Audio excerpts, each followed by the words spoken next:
Hello, this is Jeff Liston. I'm an owner of Turtlerock Cattle along with my wife Lisa, and we want to bring you an informational video about feed efficiency at this time. We think it's a very important part of the beef cattle industry going forward, and in the next 10-12 minutes I'm going to time myself to make sure we're going to hold it to that, and we're going to talk a little bit about that. Genetic efficiency basically is important in a lot of regards. We find genetic efficiency includes things like fertility rate, fleshing ability, metabolic rate, longevity could be part of that. What we want to do is find ways to genetically improve feed efficiency without decreasing cow size but lowering feed cost. If you can lower your feed cost by 10, 20, 25% and not lose anything because of that, the results of the bottom line for the beef industry and for your herd would be quite improved, and that's what we're finding we can do. As I said, genetic efficiency includes feed efficiency and some other factors. You could also have production efficiency, biological efficiency, how much energy does it cost to raise a pound of a calf. That can be scientifically tested and figured out, and a lot of people are working on those kind of things. Economic efficiency, of course, would be what is the value of $1 of input for what you get on the output side of things. Feed efficiency can address every one of those kinds of efficiencies. The big disadvantage for beef compared to other meats would be, of course, the maintenance cost of the cow. If you look at chicken, for instance, the maintenance cost of the chicken to produce the egg that produces the chicken, virtually non-existent. Look at pork. They said about 30% of the cost of a retail piece of pork would be the maintenance on that sow. 2 litters a year, 20 pigs a year, something like that, about 30%. Then you have a cow and 1 calf per year, where you have 70-75% of the cost of that retail product is actually because of the cow maintenance and the feeding the calf.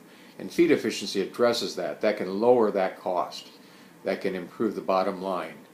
As an industry, we don't want to take the profit for the cow-calf man out of the pockets of the feeder or the packer.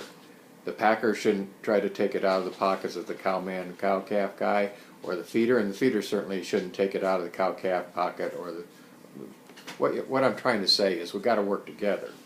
Feed efficiency can address every one of those factors. Cow-calf fella, lower input cost on the maintenance. Feedlot, lower the cost of the gain. The packer can have a substantial product that has tenderness and marbling and still has all the qualities of carcass that you need to make a profit for them as well. Feed efficiency ties all these things together, all the types of efficiency. It lowers maternal cost through the maintenance cost of the cow, and it basically spans all phases of placement. If you want to look at another part of feed efficiency, there's some sidelights that are also very important. Docility would be one. You're not going to have a wild-eyed, fence-jumping calf that does well with feed efficiency. Or they might be feed efficient, but their gain would be horrible. Same goes for health. Overall health starts in the rumen, in the gut, and a feed efficient animal that has a decent rate of gain will have a healthy rumen. They'll be docile, and as a result, longevity factors in there too. We're adding some longevity when we get good solid feed efficiency at every level. You can't sacrifice gain for feed efficiency, and you certainly don't want to sacrifice feed efficiency for gain, and that's unfortunately what's happened with a lot of big eating cattle. They grow fairly well, but they eat a lot of feed to do so. The industry standard's been stuck at feed efficiency conversion somewhere around that 6 to 6.5 pound for a pound of gain for 40 years. Bull test stations started out 40 years ago, and there's a slight 10% correlation between feed efficiency and rate of gain, and as a result we got that 10% boost, that bump way back then, but not much has changed since then. We have actually lowered our feed efficiency in our herd to the point coming through test where it's amazing, and that translates to cow maintenance savings. There's about a 70% correlation between the maintenance cost of a cow on grass and the feedlot conversion part of things. One of our herd bulls, W124, we'd love to send out this flyer to anybody that would request one or have interest. He converted at 3.02 pounds of dry feed, dry matter intake for a pound of gain. 3 pounds per pound of gain, right at half of what the industry standard is. Just imagine what that could do. We have his daughters, granddaughters, sons, grandsons, probably great-granddaughters now in our herd, and that's part of why we're at the 25% savings. We bring in some other bulls. A couple have worked out quite well, others don't work out so well. We're doing the work so that we can sell semen and we can sell pasture bulls to folks that are going to help move their program forward. I've mentioned the 5% savings per generation that's possible with feed efficiency around that 4.5 number. And mathematically you can figure that out. Heritability of feed efficiency is about 40%. And of course the bull contributes 50%. So if you take the difference in 4.5 to the 6.5 or the 6, that'd be either a pound and a half or 2 pounds times 40%, and then take that times 50%, and you have a fairly small number, but it's going to be 5-6% savings for that first generation. Then the second generation, that cow moves down to the bottom on the pedigree, and you bring in a new feed efficiency bull now. So now you have the cow, even though they're only contributing half of that 5%, it's still 2.5% they're contributing, and your bull's bringing in some. And hence, you know, there's not a absolute 5% gain, but approximately 5% per generation, and up to, I don't know what the top is, but there's going to be a top, and it's going to be somewhere between 20 and 30% is our thinking.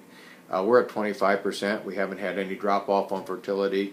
Cows are still doing well, and different parts of the country might even take a different kind of level of feed efficiency. But wherever you're at, whatever kind of cattle you raise, feed efficiency needs to be part of your equation. In 2011, our first hard data test where the calves go in with electronic ear tag readers, and readers take their feed consumption as their head goes in and out of feed bunks on weigh bars. There would be hundreds of points of data go into the computer. This wasn't possible before the technology was there, but when all that gets figured out, and they take out the top 10 days and bottom 10 days as aberrations, and they try to make it as scientifically close as possible. And we find it really works when you stack those generations. For our own herd in 2011, our first group of calves, average daily gain 3.93, and their feed conversion was 5.45. We were pretty pleased. That was almost a pound under industry standard. 2017, 6 years later, we're talking a rate of gain of 5.26, so we gained over a pound and a quarter on the rate of gain, and the conversion was 4.53, almost a pound less on feed conversion by going six years later, a couple generations. It takes 3 generations to change a cow herd when you think about it. You breed the cow or the heifer, and that resulting calf is your target cow for the next generation to be bred to the bull. So that takes another generation, and in 3 generations you finally have a bull and the cow on the pedigree with a produced calf production that would represent the kind of genetics that you're looking for. And it only gets better after that with consistency, but it does take at least 3 generations. So you're talking at least 6 years. And that's what's needed, and that's what's urgent about this message, is that it's time to get started on this so that your decisions today can impact what you'll have 5, 6, 7 years from now. And it's going to be more and more important as we go along. We have serious competition for the consumer dollar. We have environmental and sustainable questions coming into the industry, and all these things are assisted and improved and aided by feed efficiency. We've done some grass gain testing on our cattle, which is a little bit different than a lot of places. We want to make sure that the calf is good on grass. We had a calf, B55 was his number. He's a son of 124. He grew after weaning on grass at 4.18 pounds per day with no grain and no supplement, just on fescue grass here in southern Iowa. And he was way better than his contemporaries. He went on to the test center, and he was the top gainer, and he was the top feed conversion that year. And after we did that group and another group, we've seen the pattern where if a bull can do well on grass and in the feed test, they will be if they're in the top third for grass gain and test gain, they will generally be in the top third for feed conversion. And that only stands to reason because their rumen can adapt to whatever feedstuffs they're having. Whether it's grass, whether it's roughage, whether it's the silage mix they feed at the test station. And we do that in order to help the cow-calf man have a calf maybe weighs a little bit more at weaning because they're eating grass better, and certainly it lowers the maintenance costs on the cows when you have those type of cattle, but also the feeder that can take it to the feedlot and go that way. We're excited about those possibilities, and we don't know many other places where you could get that kind of information. The feed efficiency is so important. There's a study done by Fox et al.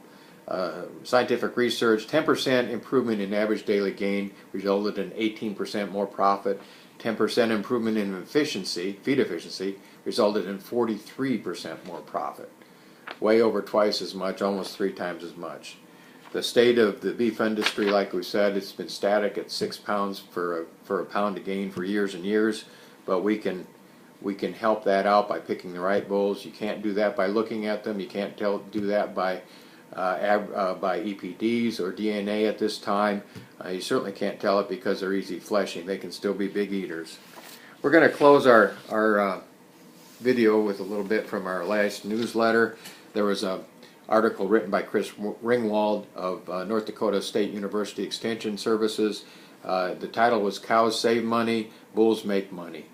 You want a lower input for cows, you can always put a bull on for added growth or whatever other trait you're looking for, but those cows have to save money. He was talking about decreasing cow size perhaps. We think feed efficiency, and we know in our herd we don't have to decrease the cow size. We have lower input costs for our cows, we have higher daily gain, we have excellent feed conversion. We're finding more consistency all the time in the generational stacking that we're doing. Our top calf this year was 177. He had a conversion rate of 3.85. He had a gain of 5.2. He was a third generation test topper for us. His sire was B55. I mentioned the grass gain calf, and his grandsire was 124. So we have 3 generations showing that they are consistently going to be on top of the heap. Feed efficiency is just that important. We're going to be working on those genetics, and we're going to be offering those genetics for sale through semen and pasture bulls that we sell. The first step you have to do is make your decision whether this is important or not. In previous newsletters we've said, hey, this is a good idea. We've changed our mind. We think this is an urgent idea at this time.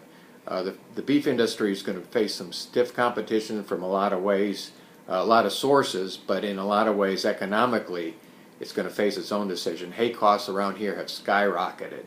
Saving that 25% is the difference in staying with the business and maybe not being able to be in the business. I appreciate your time. Lisa and I would love to talk about feed efficiency, talk about any questions you have. We just love to talk about what we think is so important. And if you would like to contact us at any time with those questions, here's a little bit of information. It's been sitting here with me, but I'll put it up again. Jeff and Lisa Liston. We have a phone number for texting or calling of 641-891-1270. Email jliston@iowatelecom.net. We have a website. It's out of date, I gotta admit. But we'll be putting up another video talking about bulls and semen that we have for sale, and it's very important stuff. So thanks for your time, and we'll be in touch soon. Stay in touch looking for Turtlerock Angus genetics. Thank you.